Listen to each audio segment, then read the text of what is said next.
I'm Julie Barkey with this Senate update. With a little more than 24 hours remaining this legislative session, Senate leadership assures everyone that they will adjourn on time. This as legislators refuse to alter the education finance bill to add additional funding for universal pre-kindergarten, which is one of the governor's priorities, and he has threatened a veto. Senate Majority Leader Bakk and Minority Leader Hann discussed this issue and also what to expect these final hours. Well, let's begin with how do you expect the rest of session to play out here? Well, it seems like things are moving along fine, so we'll be able to adjourn by the constitutional deadline at midnight on Monday the 18th. The education bill is back from the revisor's office. It's a House file, so the House needs to take it up first. I have not had the opportunity to talk with the Speaker since about 3 o'clock today, and I know I have not talked to him since he met with the Governor. We're both pretty busy managing the flow of business here in the end of the session. My hope is that before midnight sometime, the Health and Human Service bill will be back from the revisor's office. That is a Senate file, so we'll be taking that up first. So my plan for the night is, if the revisor is correct and we should have it before midnight, I would plan to take that up yet tonight. The state government finance bill, Senator Saxog, I believe we reached an agreement with the House on that. So the State Government Finance Conference Committee will be meeting later tonight to adopt all of the provisions and adopt the spreadsheet and send that bill to the revisors. I believe that's a Senate file, so we would be taking that up tomorrow. The jobs bill, Senator Tomassoni and Representative Garofalo have been meeting. That also is, I believe, a Senate file. So I expect that would be going to the revisor, if not later tonight, early tomorrow morning. And the only other, well, actually there are two other outstanding bills. The transportation policy bill, which is really a lights-on bill for transportation. The House is actually going to be sending some language over to the Senate. That's not going to be a conference committee report. We've got some agreed-upon language that we're going to deal with there. And then the only other outstanding bill, and it's not a must-pass bill, is the legacy bill. And that, I believe, is also a House file. Senator Cohen and Representative Erdahl are making good progress on that. They have, because there is not a tax conference committee meeting, they will be meeting later tonight or early in the morning in room 15. Senator, and that really is the extent of the business left during this session. I'd imagine that the Governor delivered the same message to you that he did publicly, that he's not bluffing about vetoing the K-12 bill over the lack of the preschool money. Is there anything you can do at this point to rescue that from that fate? Well, that conference committee is closed up. The conference committee report is on my desk. The House will be taking it up, I assume, later tonight. And I intend to take it up, depending on how late they take it. We could take it later tonight, otherwise we would take it up in the morning and send it back to the House. But the bill is closed, and that's the bill we intend to send to the Governor. It wasn't that many days ago that you said you did not intend to send any bills to the Governor that would be vetoed, and here you're about to do that. Well, the negotiations between the Governor and the Republican-controlled House absolutely stalled, and I found myself in a position for us to get out of here by the constitutional deadline. I had to make an agreement with the House that the Governor doesn't support. And it certainly is within the Governor's authority to veto the bill. I expect he won't have it until after we've gone home. And then I assume that the Governor will at some point start meeting with the House Republicans and try to come on some agreement with them about where he feels deficiencies in the bill are. I indicated to the Governor today that I think that's a bit of a risky proposition, but I certainly support the Governor and indicated to him that when he reaches an agreement with the House, I'd be delighted to come back to a special session that he calls, and I expect that the Governor will have secured the votes in the House and the Senate to pass his agreed-upon language with the House Republicans.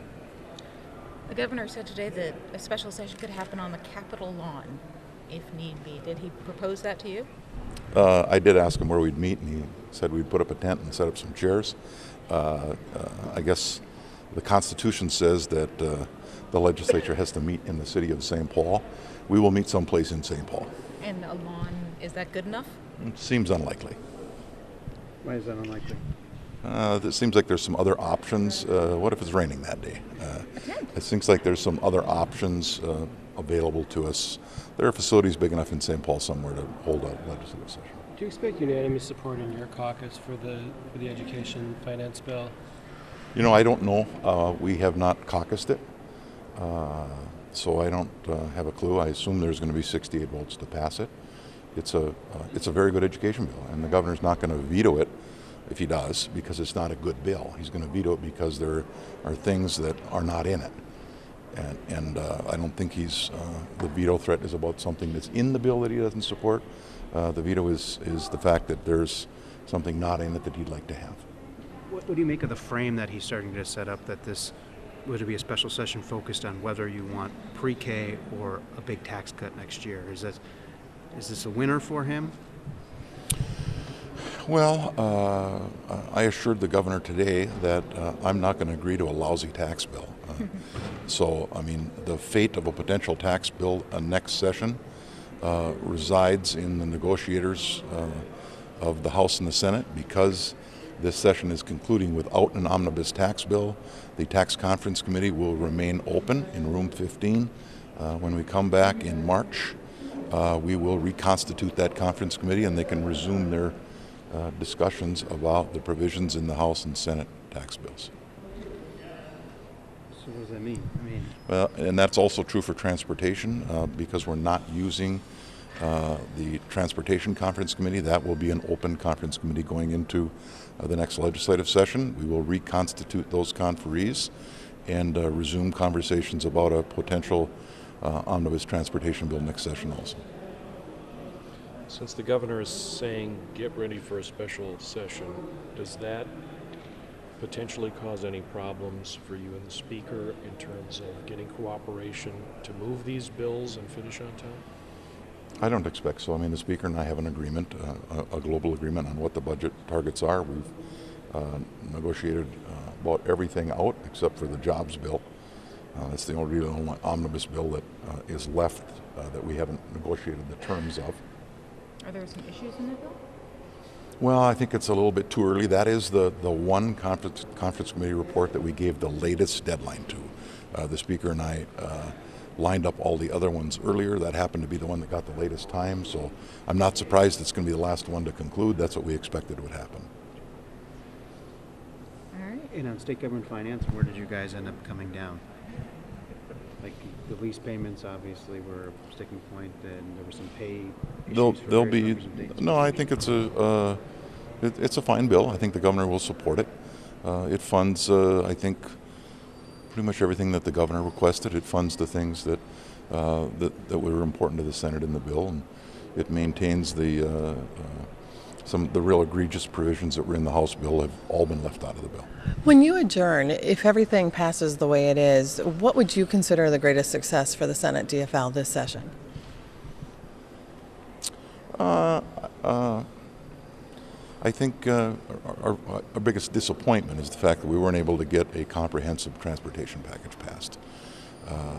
You know, it's a good session. This is a really good education bill with a lot of money in it for schools, and you know, I'm disappointed with the outcome of that. So I have really kind of two disappointments. One, that we weren't able to get to an agreement with the House on transportation, and a second, that if the governor vetoes the education bill, that'll be a disappointment. Clearly, I'm pretty pleased with the Health and Human Service bill. It's going to put significant new money into nursing homes, critical infrastructure in the rural communities that I represent. I had a nursing home in one of my communities closed 2 years ago, and the community was absolutely racked by it. So I've got nursing homes in other communities like Ely and International Falls that are really struggling to stay alive. And so, you know, the payment reform for nursing homes that's in the HHS bill that we intend to take up later tonight is very, very important to me personally. And there was a real push early in session to do a lot for greater Minnesota. Has mission been accomplished?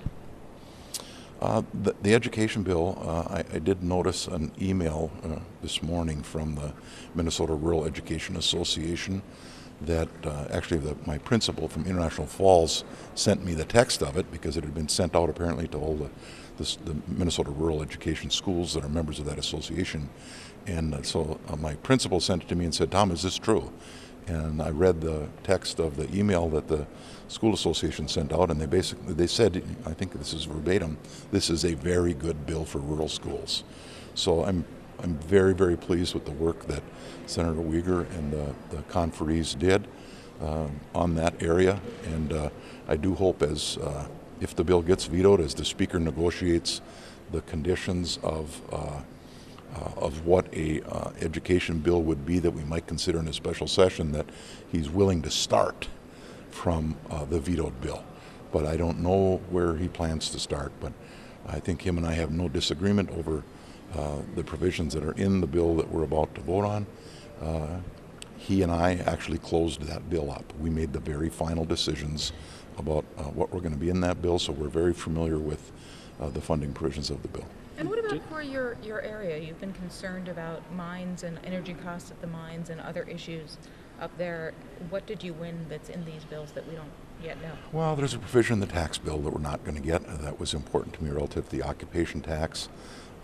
In the environment bill, there's the very, very important provision really suspending the 10 standard for sulfates.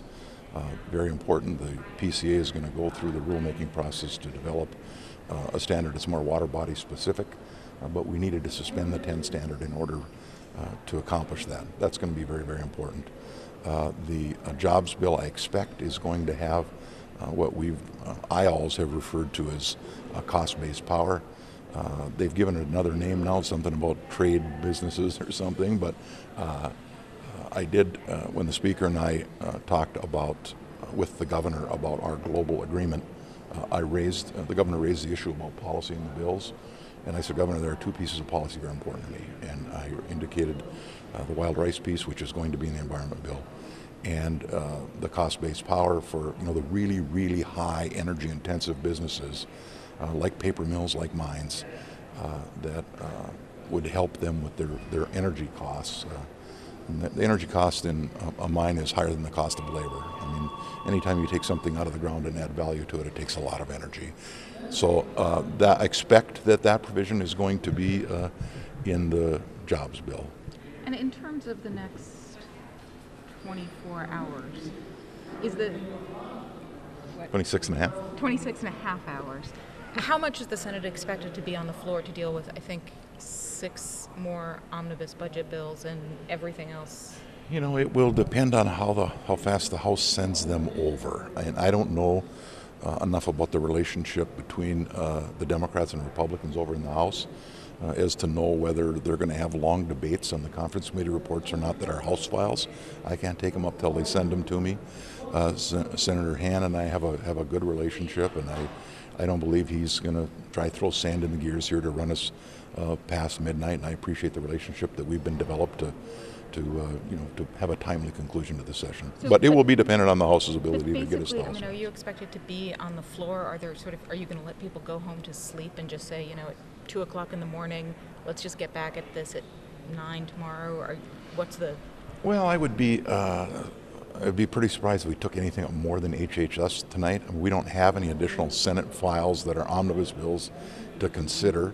The only other potential business we probably could take up is if the House sent over the education bill, but my guess is they're probably going to take some time on that. So I wouldn't expect that the Senate's going to recess until sometime late into the night or morning to wait for the House to take up the education bill. My thought would be we'd come back maybe about 9 o'clock tomorrow morning and start working on anything that the House has sent us or any additional Senate file conference committee reports that the reviser has sent us. Since the governor clearly linked the education bill to that $1 billion that's available for potential tax cuts and other stuff, would you imagine that tax cuts would be in play during the special session that would be needed to pass the education bill?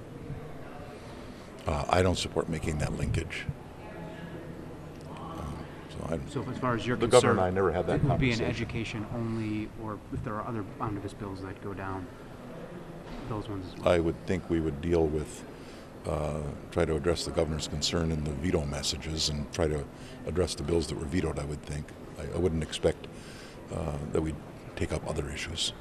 In your meeting, did he seem to understand what your argument that he was taking a risk with the veto and could end up losing a pretty good education?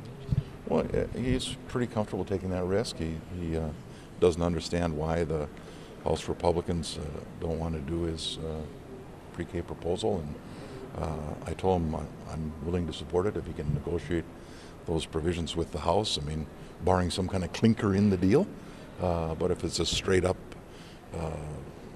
4-year-old proposal for pre-K, I'm willing to support that. If there are other ancillary issues that the governor and the House Republicans agree on in order to get 4-year-olds, I don't guarantee that it's something I'm going to be supportive of. But if it's a straight up 4-year-old proposal like he's discussed, I'm certainly willing to pass that.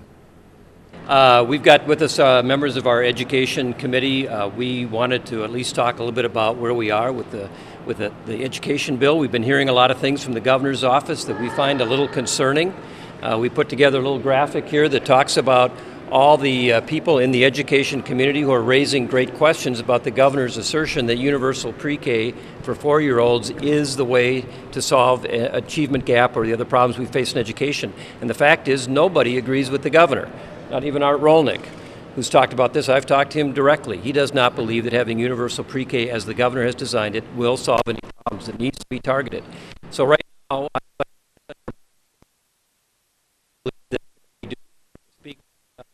Senator Bakk have agreed to a structure that is a very good compromise given where we are in the session.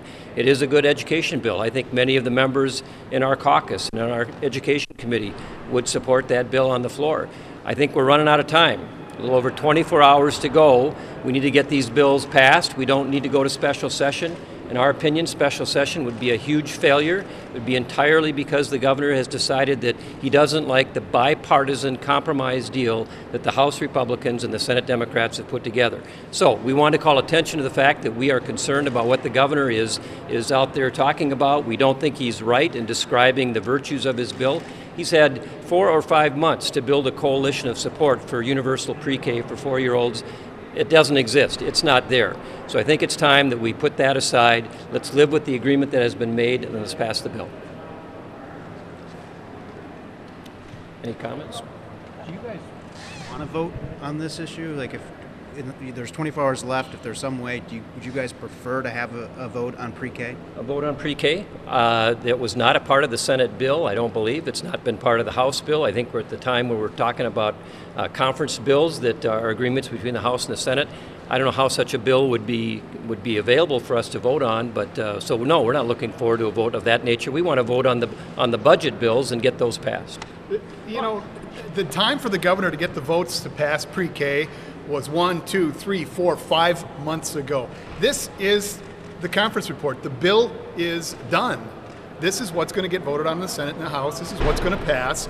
The governor, if this was his top priority, needed to build his coalition and get his votes months ago, not 3 days or 2 days or 1 day before the legislative deadline, the constitutional deadline. And his own commissioners, you've all seen this, they put out the letter that said, here's all the bad things that are going to happen right now if the governor vetoes this bill and we don't get an E12 budget.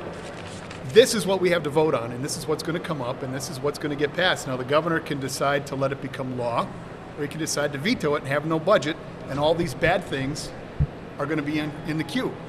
I think the people of the state expect us to get our business done on time. And the education bill spends a lot of money. A lot of it is going on the formula. It is more money than either the House bill had or the Senate bill had leaving the floor. This is a good compromise bill. As I said, I'm sure it'll get a lot of votes from members of our caucus. It doesn't make sense to us for the governor to come in kind of at the last minute and say, let's blow this whole thing up. Let's go to special session. Who knows? Maybe we even end up in shutdown. That doesn't make sense to us. I don't think it makes sense to the people of the state. We have a good bill. We have people who want to vote on it. Let's bring it to the floor. Let's vote on it. Let's be done. We've got a little over 24 hours left to go. There's time to do it. Let's get done. I would say it's quite significant that the governor's veto threat looks at possibly unraveling the conclusion of session. And it's also significant that he has had stiff opposition from the very early learning council that he appointed, that he hand selected. They also have said, while they appreciate the vision, and so do I, to make sure all children enter kindergarten ready to learn, the implementation plan is wrong here. There's 4 reasons for that. One, schools simply just don't have the room. Many school districts just went to their voters and built all-day kindergarten wings. They are not interested in going back to those same voters and starting to ask to build pre-K wings.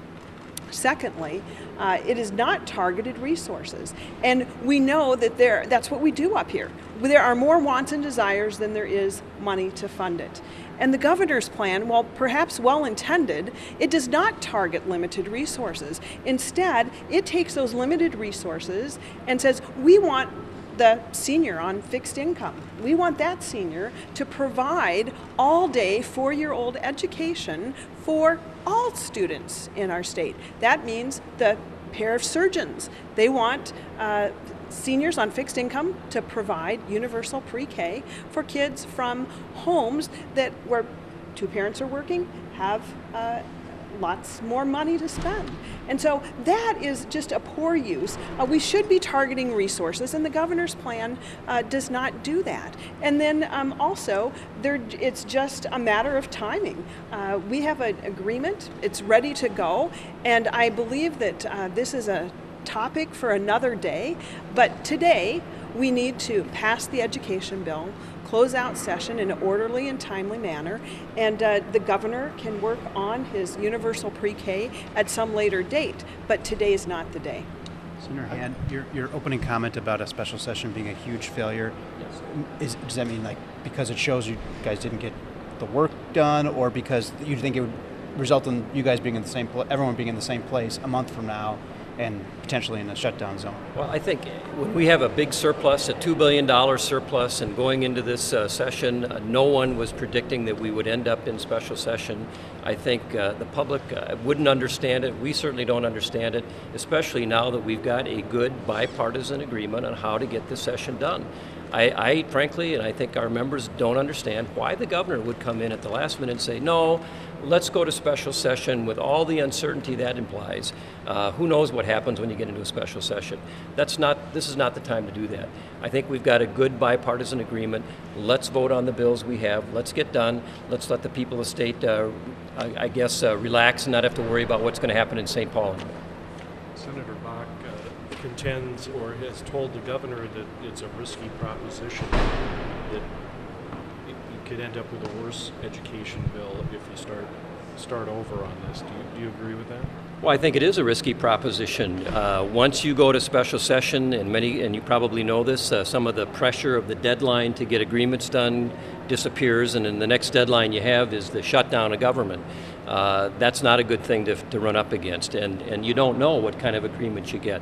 I think the Speaker and the Majority Leader negotiated in good faith for several days, a week, at least a week, maybe 2 weeks. They've got an agreement. I think that it's probably not a perfect agreement, but it is an agreement that can pass both the House and the Senate. And why the governor would want to throw all that into jeopardy for something that is uncertain, that doesn't make a lot of sense, and especially given the policy that he is advocating for that only is supported by Education Minnesota. That just doesn't make sense at all. Speaking of agreements, the HHS bill is going to be up next at some point in the Senate. You've had some experience with HHS. What do you think of this bill? What are the highlights and the lowlights? I have not seen the language yet. We haven't caucused that bill. I think there are things that I've heard that are a little concerning. We think that the Minnesota Care, for example, does need to be focused on. I'm not sure that they found a way to agree to that.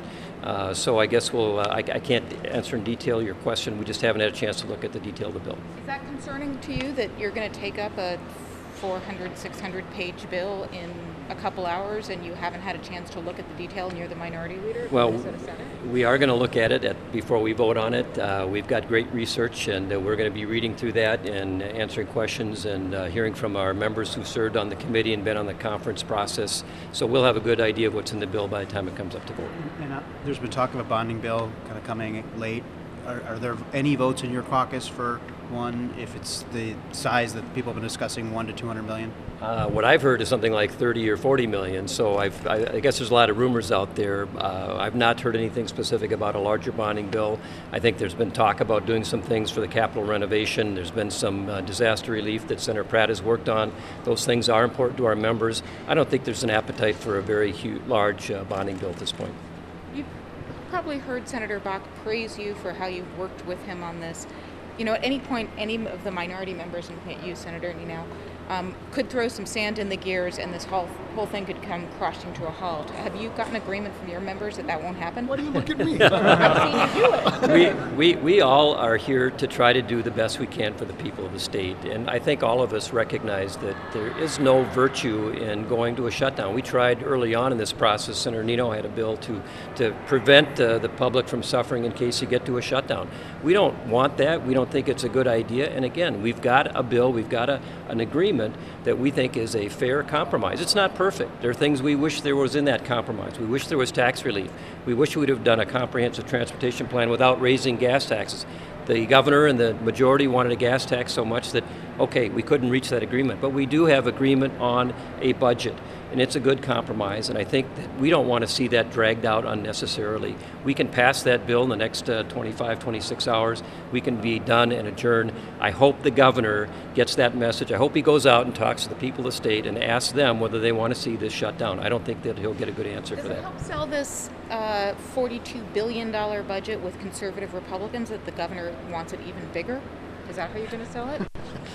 Well, again, we have a deal as far as I know, so unless something has changed, there is concerns I think many of us have about the size of the spending that has been agreed to, but we understand that you've got Republicans in the majority in one body and Democrats in the other, and a Democrat governor, so we're not going to get a lot of what we want out of these bills. But again, this is a bipartisan compromise that I think, as many people have said, you can perhaps agree with but not agree to. But the most important thing is we think we can get this done in the next 26 hours and have the debate about tax relief and comprehensive transportation next session, and maybe that we'll have a better outcome after that. Thank you. I want to say something about the governor's proposal, though.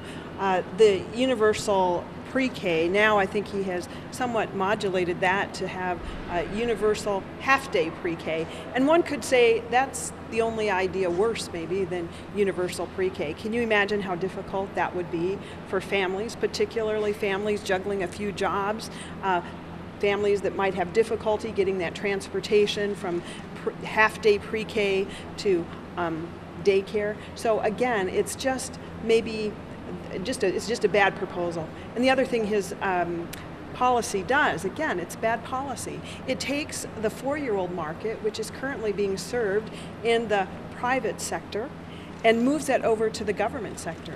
And of course, then you have two additional costs. You have the costs of the government providing the program, and then you have the lost revenue from the private business that was providing the 4-year-old market. So again, it's just a bad policy, and it shouldn't be thwarting the end of session here. So I'm hopeful that with the commissioner's letter last night from both Commissioner Franz and Commissioner Casilius, that actually that will help the governor rethink his position and his veto threat, and save that argument about universal pre-K for another day.